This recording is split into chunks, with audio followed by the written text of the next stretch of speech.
Tec-DHIK Forum 2018. Our last activities considered some of our speakers who will highlight those reflections and projects that we need to take into consideration further ahead. I would like to call the following to join us on stage. Dr. Heinrich Munz, Lead Architect, KUKA, Germany.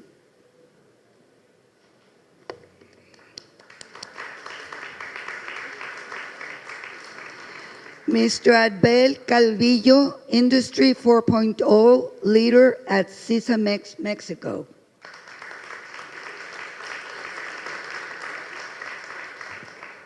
Professor Abraham Tijerina, Coordinator, Nuevo León 4.0 State Initiative. Professor Dr. Ricardo Ramirez, Associated Dean for Research and Faculty Development for the School of Engineering and Sciences.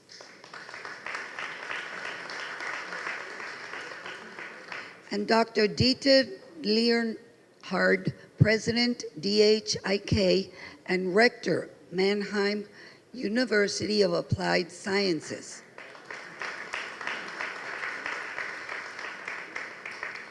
All of them will be addressing the most important aspects of the day, being moderated by Professor Dr. Eduardo González Mendívil.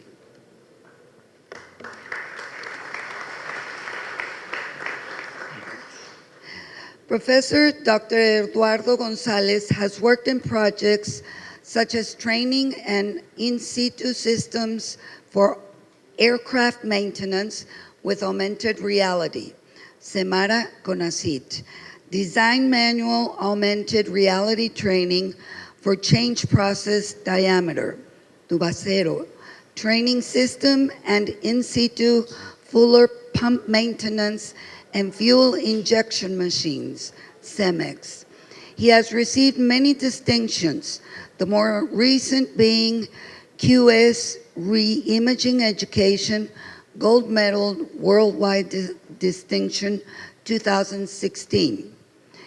QS Re-Imaging Education, third place, Worldwide Distinction 2014. QS Re-Imaging Education, first place, Latin America Distinction 2014. He has authored and co-authored many articles such as An Introduction to Augmented Reality with Applications in Aeronautical Maintenance, Augmented Reality, an advantageous option for complex training and maintenance operations in aeronautic related processes. Factibilidad de la tecnología de realidad aumentada en mecánica aplicada, among others. His lines of interest are design methodologies, design and development of innovative products, augmented reality, and virtual reality in industry. He has been professor and director in the departments of mechanical engineering and mechatronics. Let's welcome our panelists with a big round of applause, please.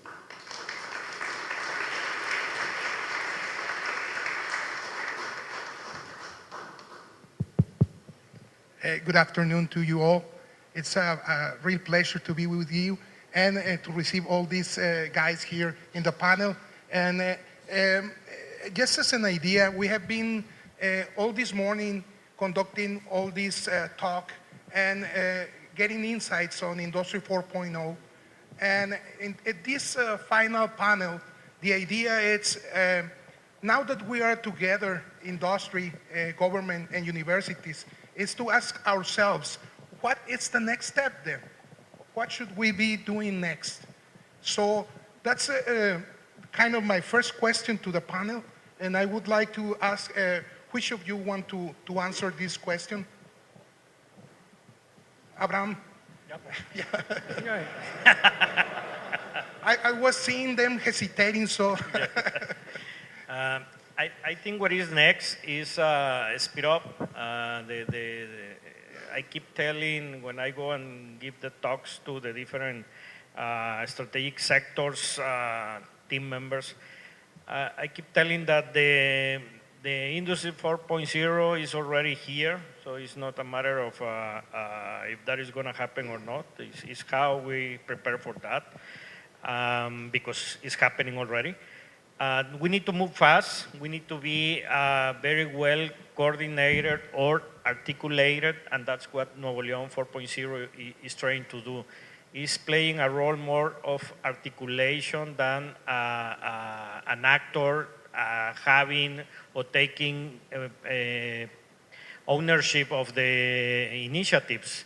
Is only articulating the different groups. I think in Nuevo León, this is the first time that we have more collaboration among the different strategic sectors than in the past.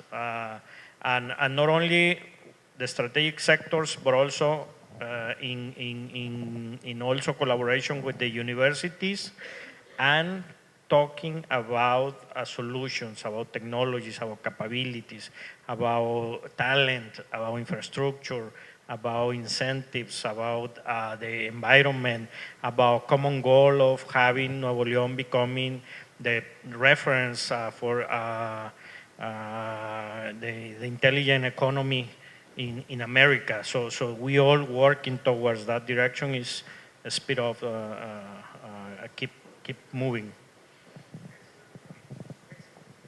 Just to remind you, we have this QR code that is projected on the walls. In any time, please make use of it in order to interchange with me some of your questions, and can be insights also, like final remarks of the day. I will appreciate them and let the panel know about your ideas and questions. Yes, Professor. Let me do a remark. Abraham talked about the speed, and we heard it a lot of time. The universities must come to speed. And well, I find Monterey already did a good job here, because in the morning I was announced as Mr. Munz, and this is also written in the agenda, and now in the afternoon I'm already announced as Dr. Munz. So I made my doctor within half a day. That's cool. So that's the speed we need. Wonderful, wonderful. Ricardo, you want to add something? Sure. Eduardo, in the NL 4.0, there is a working group is devoted to reflecting, to thinking about the new talent. I mean, how we can prepare the new talent for Industry 4.0. Definitely, we have the university, we have a huge responsibility. I said in my last talk, we have the responsibility to prepare the talent, the new talent, to offer adequate, pertinent, and nice programs, curriculum programs from technical level to specialist level, to promote also the collaboration between different areas and disciplines. Also, the university, we have a very, very huge responsibility to promote the soft skills required for digital transformation, and also to promote the long life learning by fostering the continuous education offers.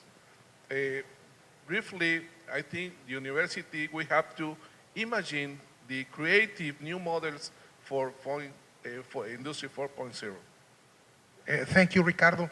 Some questions have been arriving, and they are about the infrastructure.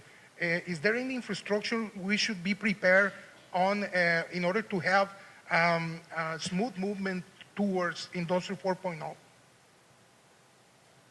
Professor.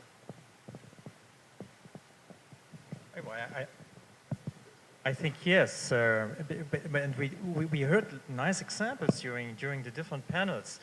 This more smooth movement is done by the future generation. So I liked very much the example Angeles showed us with the children. I think that's a quite natural way we will see appearing the change. the children don't think on theoretical concepts or on ethical questions. They just play with the new technologies that are available, and that's exactly what we should do. So, if you ask me what's the next, I think I see three dimensions. For the industry, is just do it, do whatever it's possible. For the government, for the administration, for the politics, we heard nice examples today. Is adapt finally the regulations we have. They are too old. They are not suitable for what we want to have now. We heard this example with the data privacy. Of course, Germany is now the country of the data privacy. Nothing against data privacy, but it's not always encouraging Industry 4.0 applications, and it will get worse. I can promise you it will get worse. We will now have a EU legislation on it. So, well, I'm a little bit skeptic on it. And for the universities, I think the change will be even more dramatic. So a thing I missed a little bit today was we didn't discuss the change in engineering education in itself.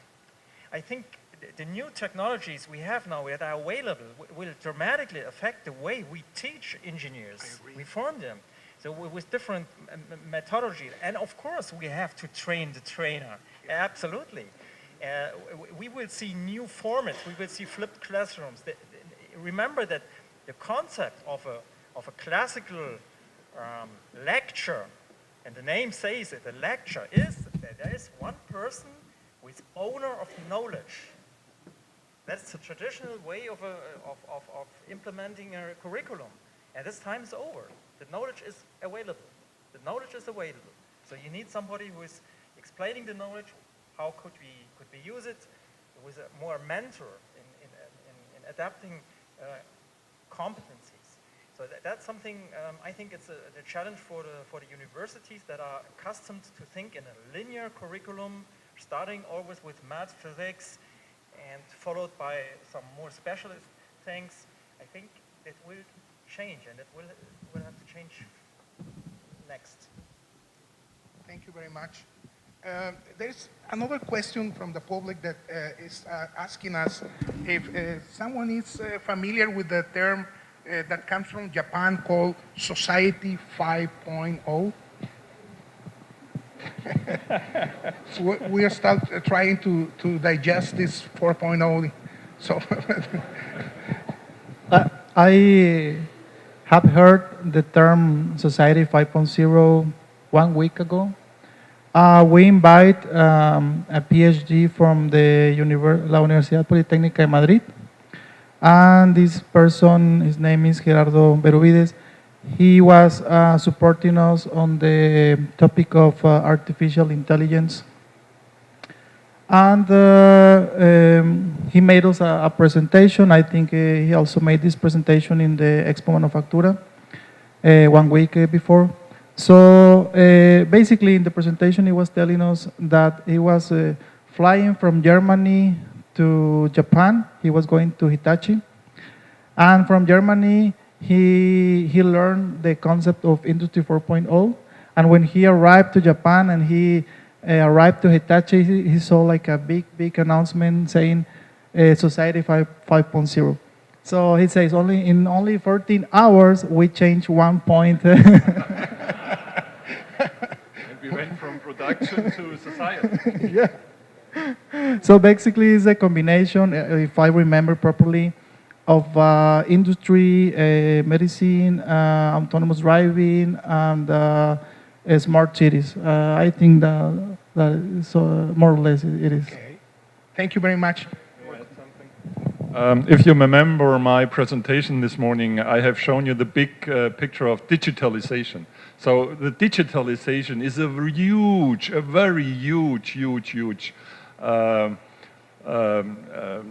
avalanche which will come to humans. And maybe this is what the Japanese people mean with 5.0, because it's much bigger than this little tiny thing of Industry 4.0. I think it's very interesting, this point of view that some of this evolution in industry, it's very related with the social impact and the otherwise. So I think it's a very interesting approach to see our surroundings and how this also will impact our societies. It's great. Some remarks and just reading something here from the public. Is there any remarks on the type of speed we will need in the future from internet? Okay, let me answer that, because this is always also a question often asked in Germany, and I don't like this question because it's wrong. It's simply wrong. For Industry 4.0, you don't need much speed in the internet, because, as I said also in my presentation, you start from the plant floor, and then the next level is the edge. You don't have to put terabytes into the cloud. That's simply wrong. If you make your approach right, you collect the data and put the terabytes in the edge on a database, which is located on the plant floor, even not in the IT, even not on it's on the edge, and there you do your data, big data stuff, and so on. And all of the big cloud suppliers have seen this trend, and for example, Amazon, AWS is now offering Greengrass. It's cloud technology, but down in the edge, on a simple computer, even on a Raspberry Pi, you can have predictive maintenance and all these stuff. And for that, you need zero internet communication speed. So, you need the internet then if you have this big data stuff done on the edge, and you filtered out the most important information, not data, but now it's information. This you put into the edge. But for that, even a smartphone bandwidth would be enough. So don't take it as an alibi that you say, we don't have bandwidth, so we cannot do nothing. That's just wrong. No, you can do it just right now, today. And by the way, I wanted to mention that I've often been asked, what should I do concrete? I'm a little and a small company. I'm a small and medium enterprise. What should I do? The answer is start collecting data from your machines and put it on a local PC on your plant floor. And then get some experts how to look into the data, and yet they don't have to be data scientists. A human with a bright brain just simply says, oh, okay, I see there is something going on. Why is the machine stopping every night from 2 to 3? And believe it or not, the answer was, it was a guy who was a smoker, and he did a break, and this turned out just by collecting data. So, no, we don't need that bandwidth. Thank you, thank you. Great insight. Abraham? Yeah, I think more important than the bandwidth, I agree with you, Mr. Mons, is the reliability and the coverage of the signal. Because if we want to reach the last corner of the, in the case of Nuevo León, because we want to be a smart state, not only a smart city, we have to reach out the last corner of the state, because we would like to have the farmers connectors, bring remote health care to the last or remote communities, education. So instead of having all the workforce coming to the big city, we should take the job there. Similar what Mr. Romero mentioned in the morning, it's cheaper to put a plant where the people is than bring all the people to your location because you already have the plant. So we should also consider reliability on the connectivity and coverage. Yes, I think that people still have concerns about this stuff, because many of the comments that have been arriving are about the minimum requirements for Industry 4.0 in terms of the use of internet or hardware or software. It's interesting because sometimes maybe the integration part can be more important and not the capacities established, for example, the speed of the internet. Is there any opinion on that? I was going to say just that what I have seen in articles is we right now are using 4G This connection has been evolutionary from 2G and one previous. We are now 4G LTE. And what I have seen is coming the 5G, and I think it is going to be like 1,000 times faster than we have today. So I don't know if that's like a specific answer that the person that made it. Well, there is not only one question. There are several Okay. ones that address the same issue on capabilities and requirements, minimum requirements. I think it's a concern because sometimes you have to understand what is your concept of Industry 4.0, and we are starting to build a common understanding of the term of Industry 4.0. Let me add one thing which I said before. Of course, I fully agree with Abraham. We must have the internet in the last corner of the earth. That's for sure. Because you need some kind of an internet connection. But you don't need to have terabit per second from each plant. What you really need is internet technology in your plant. So a little cloud on the edge and all these fancy technologies which comes with the cloud computing and big data and all this stuff. You need the technology of cloud computing in your plants. That's true. But you don't need to have a high-speed terabit going up to the cloud. Maybe when time comes and when technology enhances and with 5G and everything, and these bandwidths are coming, then okay, there will be ways to use it. But again, it's not a reason to say I cannot start with Industry 4.0 because I'm living, I don't know, somewhere out there in the jungle, of course in Africa, not here in Mexico. This is the reason that I cannot start with Industry 4.0. This is just wrong. It's only to comment, Eduardo. Yes, Ricardo. Regarding the emerging technology in terms of communication technologies, nano and micro satellites could be a feasible technology to tackle the problem of coverage. I mean, the bandwidth and the speed, in my opinion, could be increased in terms of the electronics and the more low, no? But the coverage is a big issue. No? It could be by using emerging technology Oh, great, 10, great. 20 years, I don't know. Okay. By using the mini and nano satellites. Very interesting. Thank you, Ricardo. I have seen here another kind of questions and contributions from the public here, which are concerns about the risks of implementing Industry 4.0. Is there anything to overcome in the near future?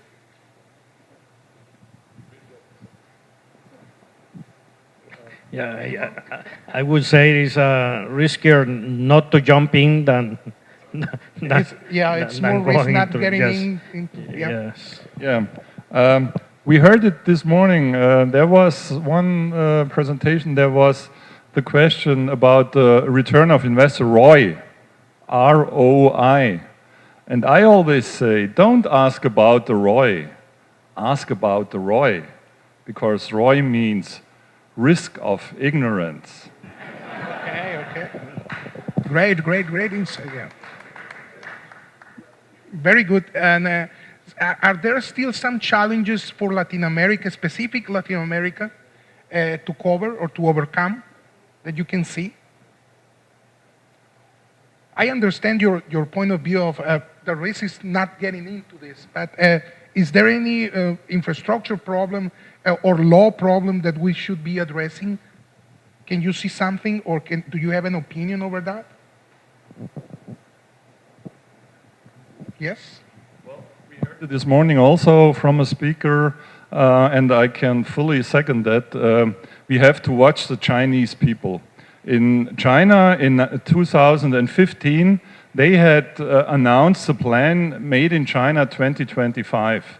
So this was a 10-year plan, and now it's only 7 years until then. And everything we see What they are doing, and by the way, probably you might know, KUKA in the meantime is a Chinese company. We have a Chinese owner. But I have my knowledge not from them. So this is just what I'm, and a lot of other people are seeing what they are doing. They really, really are serious about that. They want to be the powerhouse of production in the world. And as I said, they are really serious about it. And if the rest of the world is not speeding up, then they will win. Because they are really doing everything what they should do with Industry 4.0, because they have understood it, and they are doing it. And so this is another risk for every country on Earth, not only Mexico, also Germany, also the United States. If we don't take care soon, and if we do not start soon, the Chinese people will be the production powerhouse of the world. And as in everywhere, the competition will win. And so if they can make high quality with low price very fast, which they cannot do today, thank God. But if they can in 2025, then all of the countries, all the other countries in the world will have a problem. Great insight. Yeah. Yes. Yeah.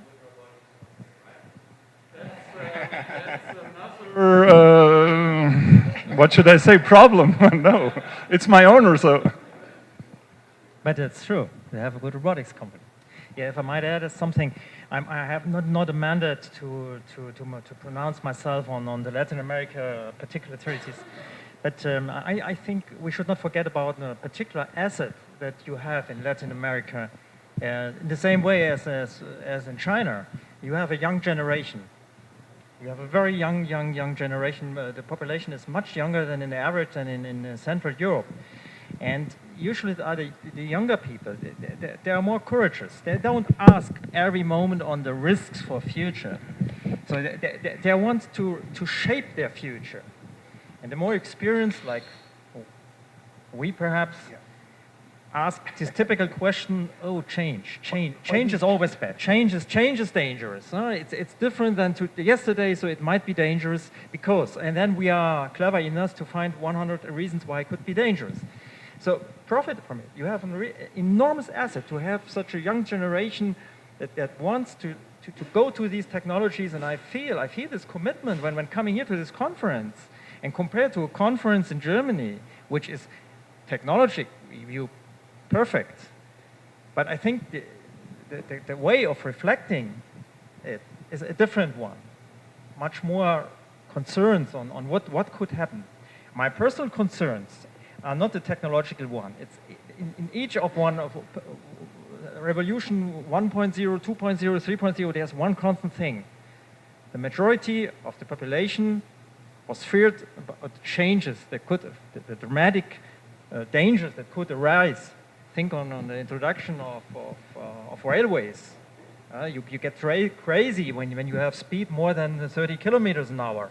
And I think that doctors that found out that. So I'm not so much concerned. For me, you said it. It will be done, and it's not up to us to prevent it. And with a 0.4 thinking, we can shape the future of Industry 4.0. Thank you. You can keep the microphone. And another question that has just arrived is an interesting one that says, is there any hard data on the profits or benefits of utilizing this type of technologies or integration of technologies in Industry 4.0 that you can say we saved 40% in this or in that? You know about any case that you can mention? You talked about that today. You cannot measure something which is not more there, right? Yeah, well, for instance, it's like Mr. Mon says, I have experience, there is a project. So this particular project, and they have to make this investment, a huge investment around, I don't know, 150,000 USD. And everybody was saying like, okay, seems to be a pretty good project, but when are we going to get the payback? and 1 month, 2 months, 3 months, 4 months. So more or less at the 6 month, they have an issue with the machine, and this project was about to identify in real time if something is going wrong with equipment, and they could identify this problem on time. They make the fixment, and they realize that they save twice the investment. So from that point, every let's say new process or new failures are going to be already paid for the first event. So, but it's something that at the beginning was difficult to predict, or difficult to say, oh, you are going to save this kind of a bunch of money, because it's something that you are willing to prevent a failure that have not been failure. So yes. So that's I think the issue here. Okay. Abraham? Yeah, I think it will change depending on the industry, on the case by case. But we were in the conference before, and Ternium presented a case of automating the forklift and the way they pick and place the products within the factory.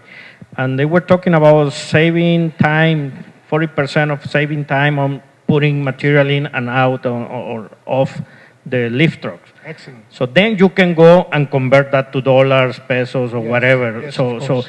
the first indicator for sure is going to be an improvement on quality, performance, scrap reduction, etc.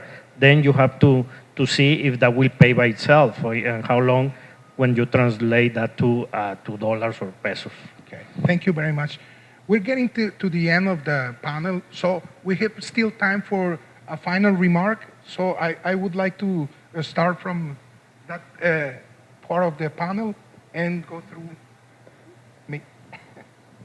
Yeah, well, I only can repeat myself. I said it often enough. Just start implementing Industry 4.0 and start by collecting data from your machines, make them transparent to see what's going on, to understand what's going on, and you will be surprised what you can learn from your machines. Thank you. Yeah, more or less on the same way, and I would recommend for you if you can implement like a full pilot in your plants with all these levels of technology, and then take this cell or line as a reference for your future plans, and that will give you so much light of on investments, on the research, on the to who collaborate, and it will give you confidence with your managers, with your directors, in order to continue this evolution in your company. So that's from the, let's say, technical point of view. Thank you.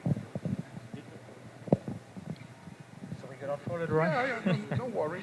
Yes, thank you. Yeah, what I see is a really interesting future. Let's use this.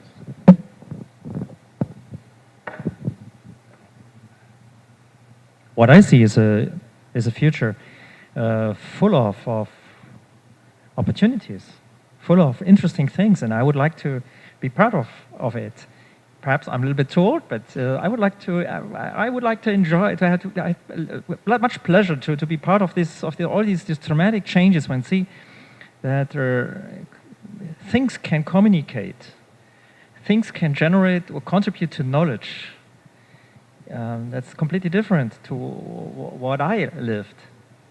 Let's have people that contributed to the generation of knowledge. Yes.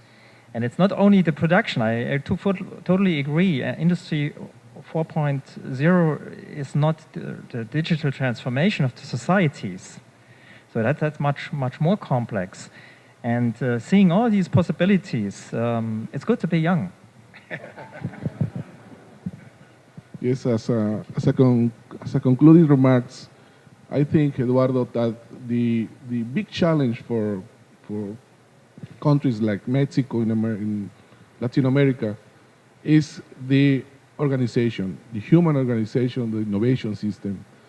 I mean, the different agent of change, of transformation of the industry, Industry 4.0, talent, the public policy, the universities, the industry, the government, etc., must be very coordinate, very communicate as an ecosystem.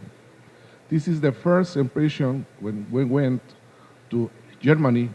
They are very, very well organized as a platform initiative 4.0. Is there In my anything? opinion, this is the key, the organization. Okay. Is there anything in the way they make things, for example, in the university, that you can remark and we should be putting an eye on that?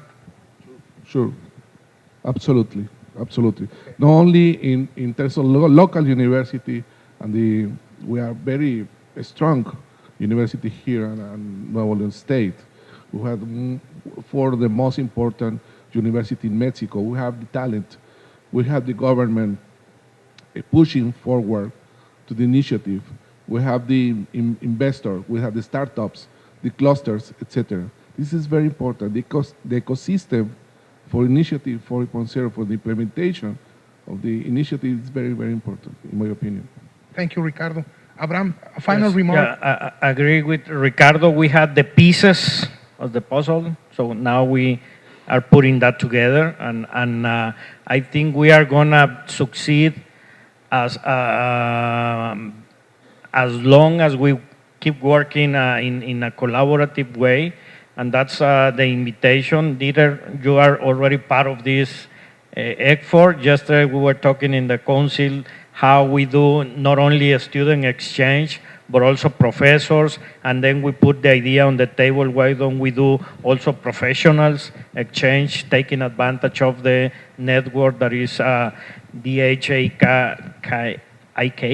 already in place, so let's take advantage of that. Let's take advantage of the several campuses from the Monterrey Tech and the other universities in the Nuevo León 4.0 strategy. I would like to remind you that this set of presentations is an effort that we are doing in collaboration with the Monterrey Tech and the consortium of universities in Germany.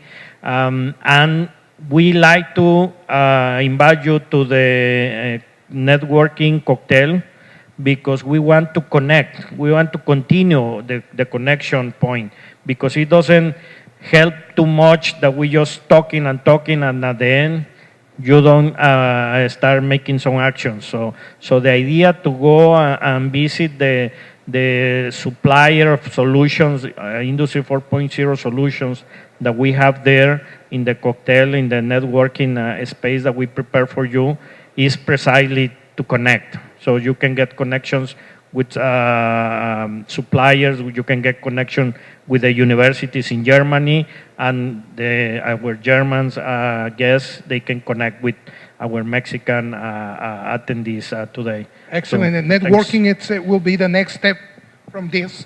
hopefully they put some tequila there because it's about time. Yeah, it's about time. Yeah, a final. Just one thing, take in mind that the cultural theme is very important for implementing these technologies, for implementing this new way to work with the industry.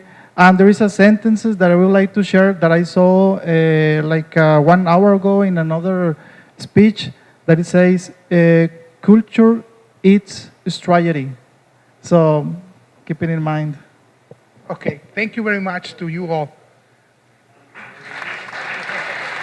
We don't do a summary. I think we could talk hours as a summary.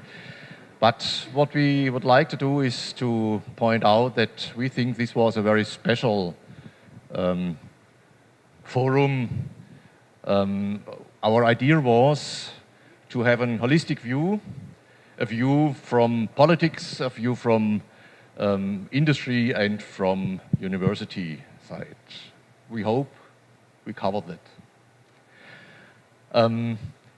Of course, the excellence of the speaker made the excellence of the Congress.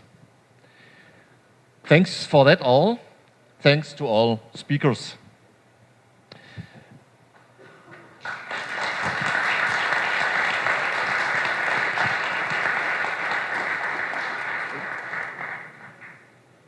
You continue, I continue. Can I just have the option? Oh, okay. Well, we would like to thank as well to the German government represented here in this conference during most of our discussions by the consul and by the first secretary of the embassy here in Mexico. And as well, we know that this program is possible thanks to the ministry in Germany that is funding this cooperation, and we are really thankful with them as well.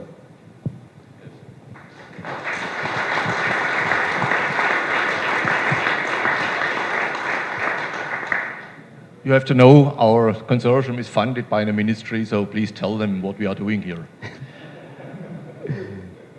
The next thank is to our Industrial Advisory Board. You have to know, as far as we know, we are the only cooperation between Mexico and Germany in academia, which has its own Industrial Advisory Board. And it's very helpful. We need you. Thank you very much for all you did and will do for us.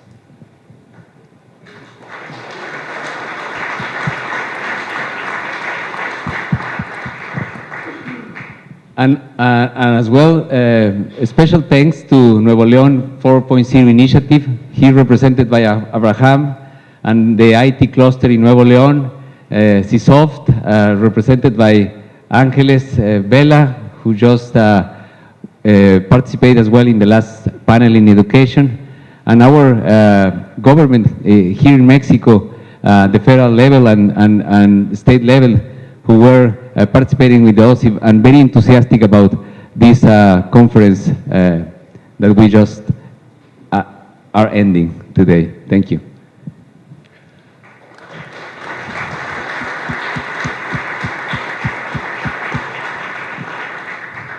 Yes, it was a big conference. We had a lot of speakers, we had a lot of moderators. You see them again. Really, once again, thank you very, very much. You made the Congress, the forum, to what it was, together with the audience. An artist always says, I can only be as good as the audience, so we had best prerequisites. Absolutely, Venkart. And particularly, I would like to thank a very important team here of organization, the organizers, here represented by Monica, who maybe today is going to sleep, finally.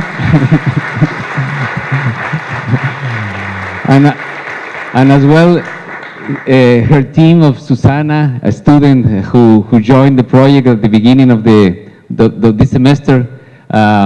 And I guess that at the end of the last semester, and Quetzali and Adriana from Mexico, who also devote time and effort to attend and to serve in this visit for our German community, and our students of engineering that today were the hostess and were assisting you during the day, trying to feel very comfortable with the visit, and the great team of directores de carrera, the program directors, which is a very, very, well, I would say, important group and number of names that we will not have some time to write on, but thank you very much for each of you, and as well our directors of the department, and our researchers that were involved in this project. And I have to thank especially to,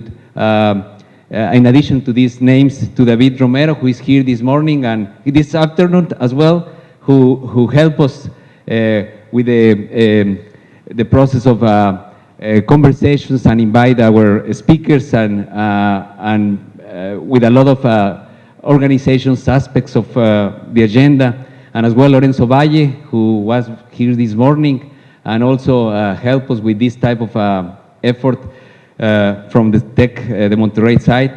And I have to say as well, Nicole, who has been working with these meetings every Tuesday since a few months ago to keep everything running because the German delegation was planned this trip to be here and was an important activity from the DHIK office.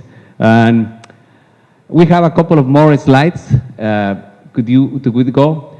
This was possible, thank you as well for our sponsors, particularly the Nuevo León 4.0 initiative and the IT cluster help us to put in place this exhibition that you're going to see, or that you saw maybe during the lunch, and you're going to see this in the cocktail this night, and all these companies involved with these Días Inteligentes or Smart Days that we are running in a program in the IT cluster.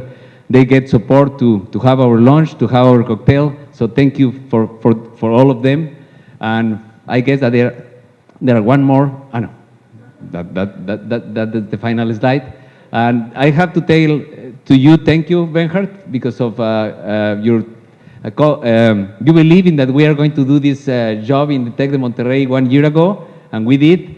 Joaquin Guerra was the authority in Mexico getting involved us in this very exciting project, and I'm very happy that today we are here ending, I guess, that with a lot of expectation about our cooperation. But before we go to networking cocktail, I want to say thank you. Thank you to people who did the job. In the agenda, you can read final remarks of the organizers. That's not true. I was not an organizer. I was far away, for luck. I was far away. We were communicating a lot, but the job was done in Mexico. That's what we all know. Because of that, I would say, I want to say a special thank you for you, Julio, for that very, very trustful cooperation, even for you, Monica. Monica, come to us.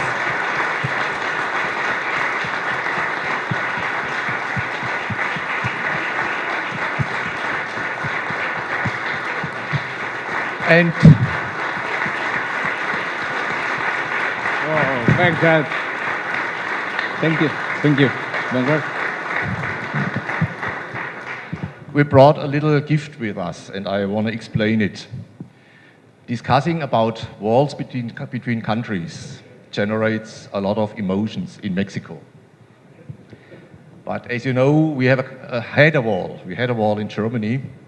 And 1 year ago, we had that forum in the Mexican embassy. Jorge, thanks that it was possible. And Julio and Joaquin were with us.